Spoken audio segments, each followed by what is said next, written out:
ఇది 138వ దినోత్సవం. మేడే కార్మికులు ఎంతో సంతోషంగా చేసుకునే ఒక పండుగ లాంటిది. కార్మికులు 24 గంటల పనిదినాన్ని తగ్గించుకోవడానికి షికాగో మహానగరంలో చేసిన పోరాటమే ఈరోజు కార్మిక లోకానికి 8 గంటల పనిదినం కల్పించడం జరిగింది. షికాగో మహానగరంలో కొడుకు అని తండ్రికి తెలుసు కానీ తండ్రి అని కొడుకు తెలియని పరిస్థితుల్లో అక్కడ యజమాన్యాలు మొండి వైఖరితోటి కార్మికులను ఒత్తిడి చేసి 24 గంటలు పని చేయించేవాళ్ళు.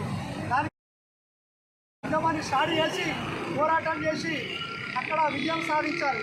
ఎంతో వందలాది మంది కార్మికులు మరణించడం జరిగింది. ఆ మరణంలోనే షికాగో నగరంలో ఒక సెట్టింపి ఒక కార్మికుడు ఆ చెట్టు రక్తంలో ఉంచి ఇదే మేడా అని జెండాను ఊపడంతో ఆ రోజు మన మేడే కార్యక్రమాన్ని ఉత్సవాలను జరిపించుకోవడం జరుగుతుంది. కాబట్టి ఆనాటి ఉత్తమీరుల త్యాగఫలితమే ఈరోజు కార్మిక లోకానికి ఇది ఒక పండుగలాగా జరుపుకుంటున్నామని తెలియజేస్తూ దీనికి వచ్చిన ఆటో కార్మికులందరికీ కార్మిక లోకాలందరికీ మేడా శుభాకాంక్షలు తెలియజేస్తున్నాడు. ఇంట్లో ఏఐటీసీ రాష్ట్ర కమిటీ సభ్యుడు పెద్దాల కృష్ణమూర్తి. వర్ధిల్లాలి కార్మికుల ఐక్యత, వర్ధిల్లాలి కార్మికుల ఐక్యత.